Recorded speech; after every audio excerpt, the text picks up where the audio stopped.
We are coming back. We are coming back.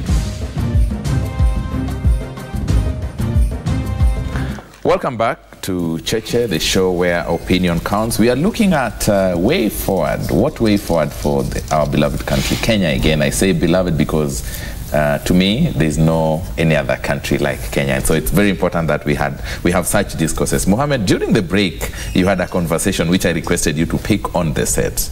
Are we taking advantage of the freedom that we have as citizens, as the police, as political leaders? Having gone through my A levels in the 80s, in the late 80s, there was a time if you were to say anything, you have to look over your shoulders. You have to be very careful. For the press, anything you write, the next morning you're locked up. Of course, we've come a long way. Yeah. And today, you can say that freedom. Mutegi has first-hand experience, especially on the writing part. I know that, you know. Yeah. So we've come a long way. And we must give ourselves credit, you know. As Kenyans, we've developed that democratic space where you're able to express your opinions, where we can write what we want. But it also comes with responsibility.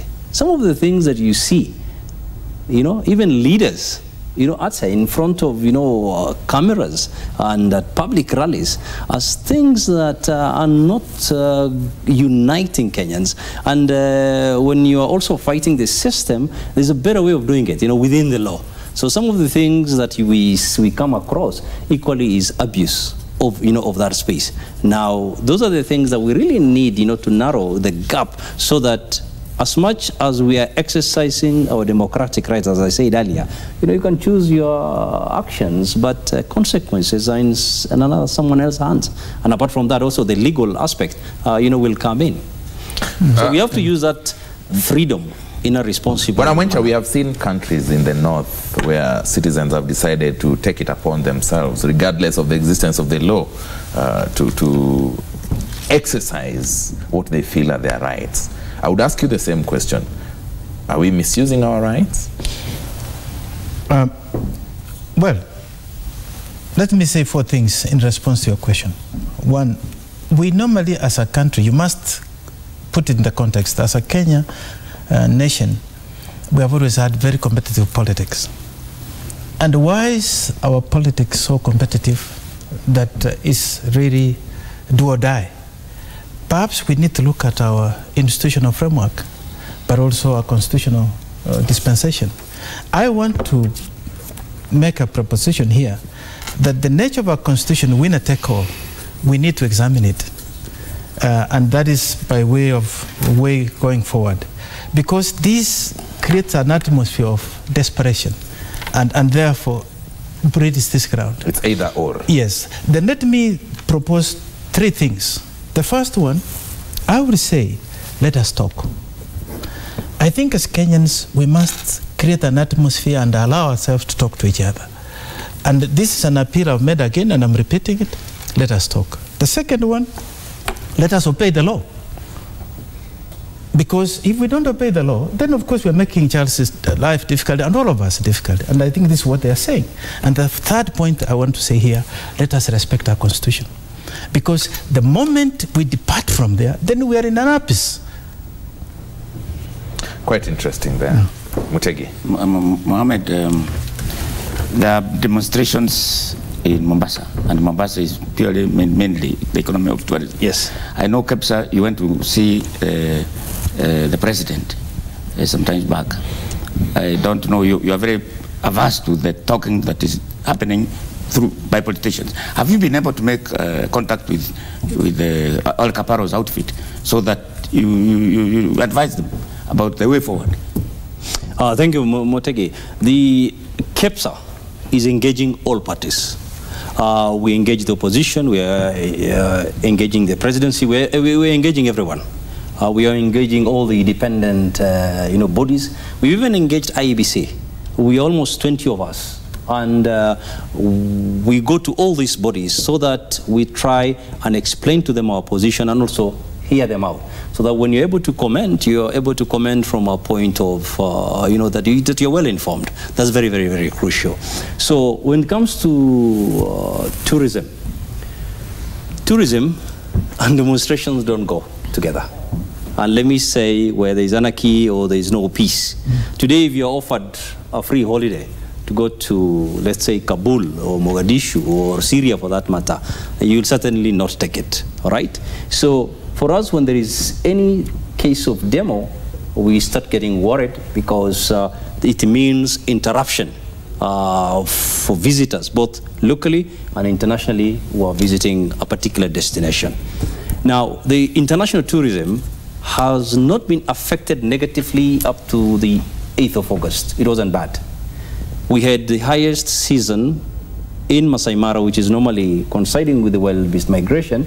That is July, August, September. And we had one of the the best season we've ever had since 2007. And we're also looking forward to close 2017 as one of the best years. But unfortunately, the third and the fourth quarter now is getting affected, and that concerns us. Not only tourism, but also the business environment per se. Because the bigger business environment, when you speak to investors, they will all talk about wait and see. And in the process, unfortunately, Nairobi now is also getting affected. Hotels that will have been enjoying occupancies of 70, 80% now have dropped to 40, 30%. Next door, Rwanda, which have invested in a very good convention center where they can host 3,000, 4,000 people with ease, all of a sudden are picking these groups with ease from us.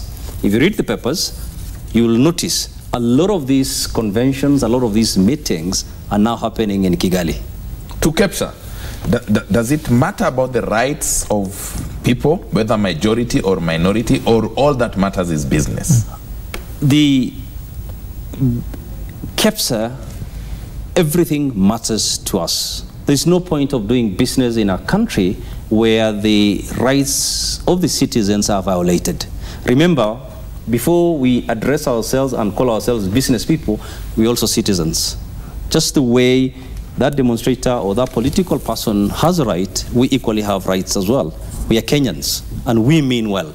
So we are not saying that business has to happen no matter what. But at the end of the day, Charles, and the team around here, and to Kenyans, you cannot have any political, setup without a working economy. The business community are the people who pay taxes to run the government. The taxes we pay is the money that you want to run the police force. Without that, you'll be going to donors. The people who want services are the public. The people who pay taxes through the businessmen are the public. Right. Have you engaged the public directly rather than through political leaders who, like Erastus said at the beginning, are the genesis of the political situation that we have? We engage the people, obviously not through rallies, because we don't have the capacity and we don't think that's the right forum to do it. But we address, when we talk about business community, we are not only talking of the multinationals. I'll give the example of Nairobi, the Central Business District Association, or you go to Mombasa, we have the Mombasan Coast, which is now Kenya Coast Tourism Association, which includes all the way the boat operators, the curious sellers, the lowest of the, even the people who trade at Kongowea are part of that community. So when you address all these people, then you're making sure that you're bringing everybody on board and you're listening to their views. That's very, very a quick one. Nairobi business community, are they your members, Kepsa? The Kepsa, we do not work with the people that we've seen on the papers, just the way they are strange to you, they are to us. But at the end of the day, they're entitled to their own opinion. We don't know who they are. But Kepsa brings together the associations. Remember, Kepsa brings together manufacturers, Kenya Association of Manufacturers, brings together, tourism players, and Kenya Tourism Federation, which I chair, is where you have the Kenya Association of Tour Operators. We've got close to 1,000 operators. So they are not your members, in short? They are not our members. Charles, as you give your closing remarks, because I'm told we are running short of time, would you care to let us know if this Nairobi business community is a registered entity? I'm asking because they have a face at least, and I wonder if they notified the jurisdiction police officer that they were going to keep vigil in the streets. I would just cut you short so that I make my closing remarks. I don't know them.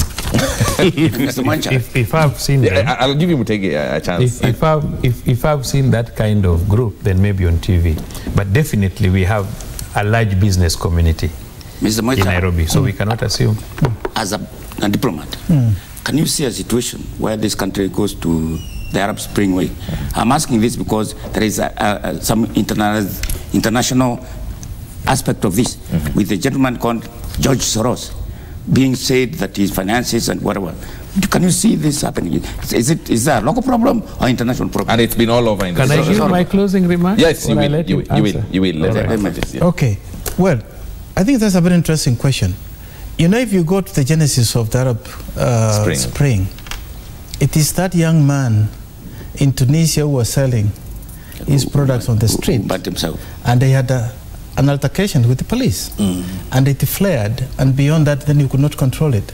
And that's why even in this forum we've been saying, the image and the perception you create in society can snowball. And so you have to maintain a situation that there is trust in institutions, trust with the society, so that you avoid that situation. But I think when I look at Kenya, we have done very well. I mean, Kenya is a very blessed country. We respect our institutions in the main, except a few flares. And we respect each other until it comes to politics and elections. And that's why we must avoid this. I was happy to hear Charles talk to another Charles say, let's talk to our people and not create this narrative. Remember, even in Rwanda, that's how we started. And so kill those in the bud and please continue to do this kind of thing. But I'm told by the director that we really need to wind this up because we have to cross over to Muthaiga. I'll give each of you a minute. It's just important that you wind up, starting with you, Charles. First of all, I would want to tell all Kenyans. Sorry, Charles, for cutting you short. I'm told we have to cross over because this is very important. If you can hear me, Hassan.